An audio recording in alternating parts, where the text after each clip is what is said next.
Hello student and aspirant, welcome to সাফল্যের চাবিকাঠি YouTube channel. আজকে মিশন ডাব্লিউপি কনস্টেবলের জিওগ্রাফি ক্যাপসুল, জিওগ্রাফির বিভিন্ন প্রশ্ন আমি তোমাদেরকে বলে দিচ্ছি। এইগুলো উইথ এক্সপ্লানেশন আমি বলে দিচ্ছি, ভালো করে খাতায় নোট ডাউন করো। এখান থেকে তোমরা কিন্তু বিভিন্ন প্রশ্ন কমন পেতে চলেছো। যেমনভাবে হিস্ট্রি, পলিটি আমি দিয়েছি, সে জেনারেল সায়েন্সও দিয়েছি, সেরকম জিওগ্রাফিটাও ক্লাসটা তোমরা দেখো, দেখলে উপকৃত হবে। প্রথম প্রশ্ন আজকে কি আছে দেখো।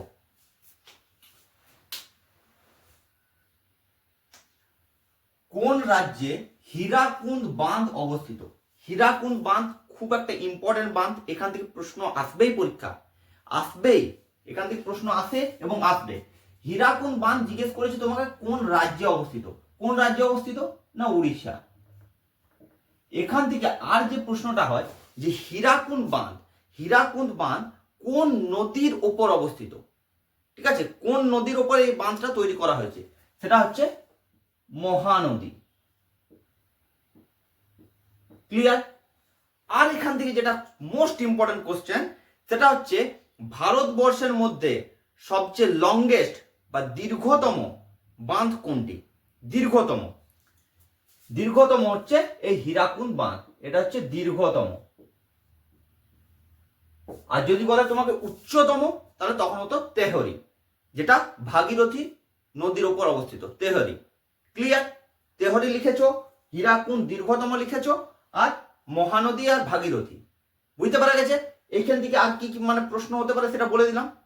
নেক্সট প্রশ্ন দেখো, ভারত ও চীন কোন সীমারেখা দ্বারা বিভক্ত? দেখো সীমারেখা থেকে একটা প্রশ্ন আসতেই পারে।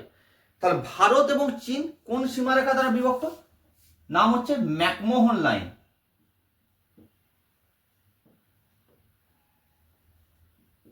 ক্লিয়ার? এরপর তোমার প্রশ্ন এটা আসতে পারে যে ভারত এবং পাকিস্তান কোন সীমারেখা দ্বারা বিভক্ত?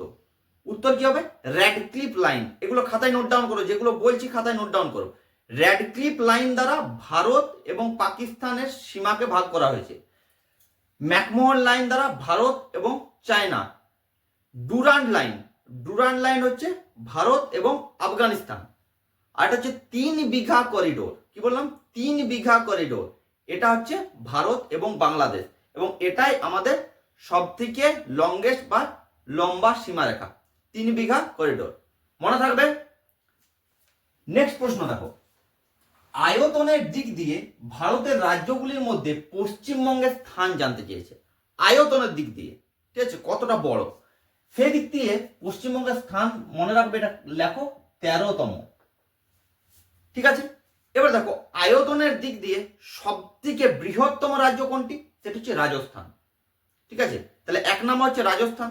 2 নম্বরে কি? 2 নম্বর হচ্ছে মধ্যপ্রদেশ। 3 নম্বর কি? 3 নম্বর হচ্ছে মহারাষ্ট্র।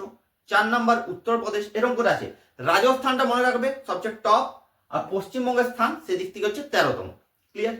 এটা তোমাকে জানতে চেয়েছে কি? আয়তনের দিক দিয়ে। এরপর যদি বলে বাই পপুলেশন বা জনসংখ্যার দিক দিয়ে পশ্চিমবঙ্গের স্থান কত? জনসংখ্যার দিক দিয়ে হচ্ছে পশ্চিমবঙ্গের স্থান কত? না হচ্ছে 4র্থ। 4, পশ্চিমবঙ্গের স্থান হচ্ছে 4। তাহলে জনসংখ্যার দিক থেকে সব থেকে বড় রাজ্য কোনটি? সেটা হচ্ছে উত্তরপ্রদেশ।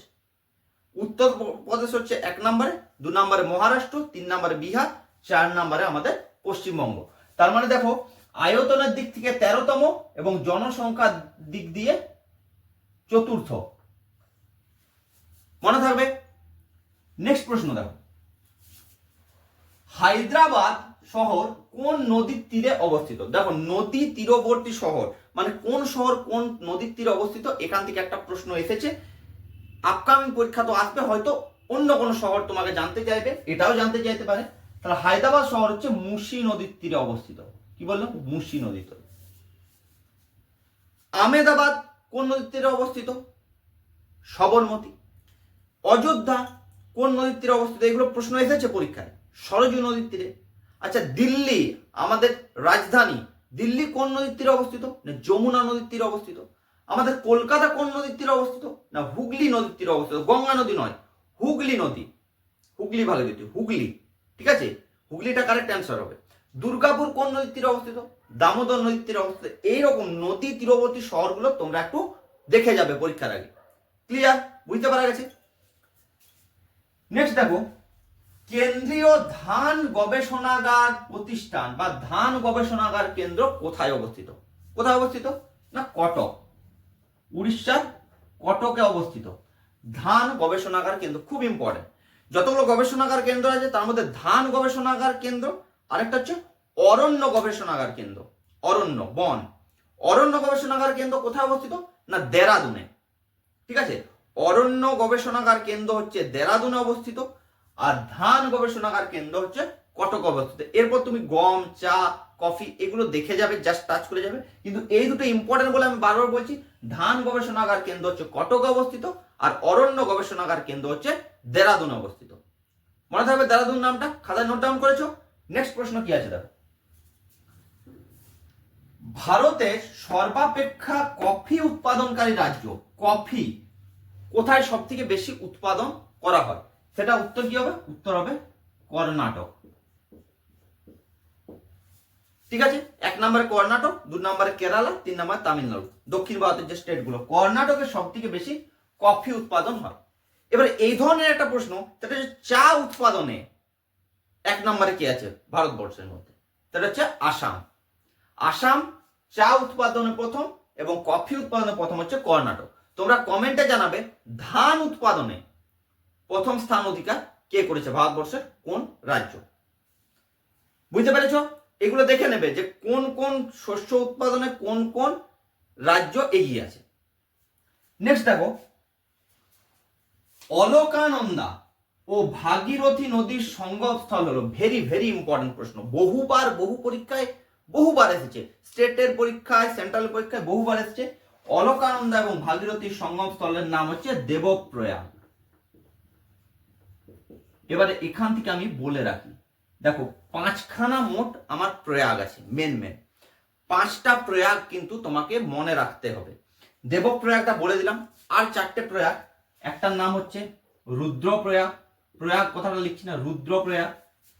ঠিক আছে, একটার নাম হচ্ছে নন্দপ্রয়াগ, একটার নাম হচ্ছে কর্ণপ্রয়াগ, আর একটার নাম হচ্ছে বিষ্ণুপ্রয়াগ। দেখো ভালো করে দেখো, প্রত্যেকটা প্রয়াগের কমন যে নদীটা সেটা হচ্ছে অলকানন্দা।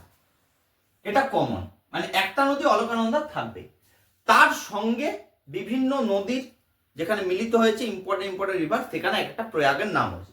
যেমন ভাগীরথীর সঙ্গে সব থেকে লাস্ট মিট করেছে, তারপরে এই ভাগীরথীর নাম গঙ্গা হয়, তোমরা জানো আশা করি, তাহলে সেখানে নাম হয়েছে দেবপ্রয়াগ। ঠিক আছে, তার আগে অলকানন্দার সঙ্গে রুদ্রপ্রয়াগ যেখানে অবস্থিত, অলকানন্দার সঙ্গে কোন নদী মিলিত হয়েছে এই প্রশ্নটা তোমাকে জানতে চাইবে, বা অলকানন্দার সঙ্গে তোমার নদীর নাম দিয়ে দেবে, এটা কোন প্রয়াগ এটা তোমাকে জানতে চাইবে।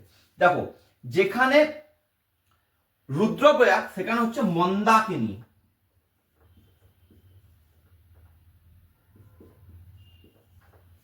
মনে থাকবে মন্দাকিনী, অলকানন্দা, রুদ্রপ্রয়াগ। নন্দাকিনী, মন্দাকিনী আর নন্দাকিনী, নন্দা থেকে নন্দ, নন্দপ্রয়াগ, নন্দাকিনী।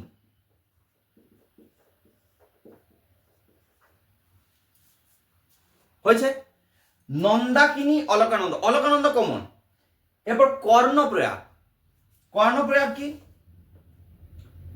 পিন্ডার বা পিন্ডার গঙ্গা বলে, পিন্ডার নদী এবং অলকানন্দার মিলনস্থলের নাম হচ্ছে কর্ণপ্রয়াগ। আর লাস্ট হচ্ছে বিষ্ণুপ্রয়াগ, বিষ্ণুপ্রয়াগ হচ্ছে ধৌলি গঙ্গা।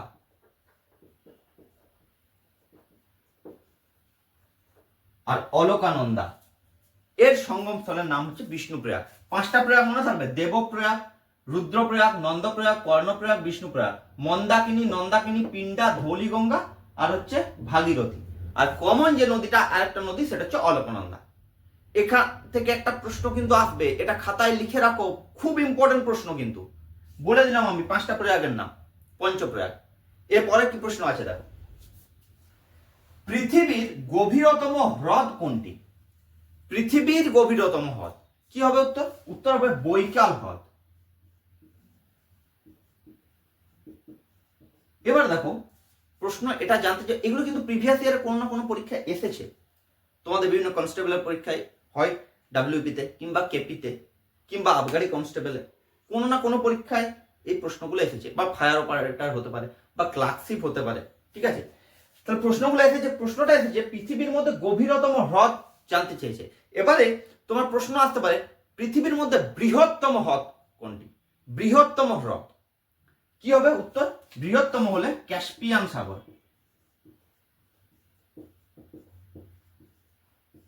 এইগুলো কিন্তু ক্যাস্পিয়ান সাগর বলো বা বৈকাল হ্রদ বলে, এগুলো সব কিন্তু নোনা জলের হ্রদ। এবার এখান থেকে তোমাকে জানতে চাইতে পারে যে সবচেয়ে বৃহত্তম মিষ্টি জলের হ্রদ, যদি একটু প্রশ্নটা কঠিন করতে চায়, মিষ্টি জলের যদি হ্রদ বলে তখন বলবে সুপিরিয়র। ঠিক আছে, আশা করছি তোমরা পড়েছো সুপিরিয়র, মিচিগান, হুরন, ইরি, অন্টারিও এইসব হ্রদের কথা পড়েছো তোমরা 8, 9, 10-এ, যাই হোক কোথাও পড়েছো। সেই সুপিরিয়র হচ্ছে সব থেকে বৃহত্তম মিষ্টি জলের হ্রদ। আর যদি বৃহত্তম বলে তাহলে ক্যাস্পিয়ান সাগর। বুঝতে পারা গেছে? 3টে প্রশ্ন বলে দিলাম এখান থেকে। প্রশ্ন কিন্তু এই ধরনের আসবে, এটা কিন্তু নাও আসতে পারে, আসতেও পারে নাও পারে, কিন্তু এই প্রশ্নগুলো আসবে, মানে কোনো না কোনো ভাবে আসবে প্রশ্ন। নেক্সট প্রশ্ন কি আছে দেখো, লাক্ষাদ্বীপের প্রধান ভাষা কি? কেমন প্রশ্ন জানতে চাই। লাক্ষাদ্বীপের প্রধান ভাষা হচ্ছে মালয়ালম। তোমরা বিভিন্ন স্টেট এবং ইউনিয়ন টেরিটরির ভাষাগুলো দেখে যাবে, যেগুলো কমন ভাষা, যেমন হিন্দি, ঠিক আছে, যেমন বাংলা, এইগুলো ছাড়া যে সমস্ত জায়গায় ইংরেজি, সংস্কৃত, মালায়ালাম, এইসব ভাষাগুলো কোথায় কোনটা আছে সেগুলো একটু ভালোভাবে দেখে যাবে। কোনো কোয়েরি বা এই ধরনের যদি কোনো ক্লাস এক্সট্রা লাগে তোমাদের সেটা বলবে, আমি ক্লাস আলাদা করে দেবো। নেক্সট প্রশ্ন দেখো, অমরকণ্টক থেকে কোন নদীর উৎপত্তি? খুব ইম্পর্টেন্ট প্রশ্ন। বা তোমার নদীটার নাম বলে দেবে, এই নদীর উৎপত্তি স্থল কোথায়। ঠিক আছে, তো অমরকণ্টক থেকে কোন নদীর উৎপত্তি? সেটা হচ্ছে নর্মদা। অমরকণ্টক থেকে নর্মদা নদী উৎপত্তি লাভ করে। বুঝতে পারা গেছে? নেক্সট প্রশ্ন দেখো, নিম্নলিখিত কোন রাজ্যে সহ্যাদ্রি পর্বতমালা অবস্থিত? দেখো এখানে তোমাকে 4টে অপশন দেবে। ঠিক আছে, 4টে অপশনের মধ্যে 3টে অপশনে নেই, আর একটা অপশনে সহ্যাদ্রি অবস্থিত সেটা থাকবে। তোমাকে আমি এখানে অপশনগুলো লিখিনি, আমি জাস্ট বলে দিচ্ছি কোন কোন রাজ্যের উপর সহ্যাদ্রি পর্বতমালা গেছে। সহ্যাদ্রি পর্বতমালার অ্যাকচুয়াল যেটা নাম সেটাকে বলা হয় পশ্চিম ঘাট পর্বতমালা। পশ্চিম ঘাট পর্বতমালা আরেকটা নাম হচ্ছে সহ্যাদ্রি। দেখো প্রশ্নটা ওই জন্য ঘুরিয়ে দিয়েছে, এটা অনেকে বুঝতে পারবে না যে এটা কোন পর্বতমালার কথা বলেছে। এটা হচ্ছে পশ্চিম ঘাট পর্বতমালা। তাহলে পশ্চিম ঘাট পর্বতমালা কোন কোন রাজ্যের উপর দিয়ে গেছে দেখো আমি লিখে দিচ্ছি। একটা হচ্ছে গুজরাট, তারপর মহারাষ্ট্র, তারপর আমাদের গোয়া,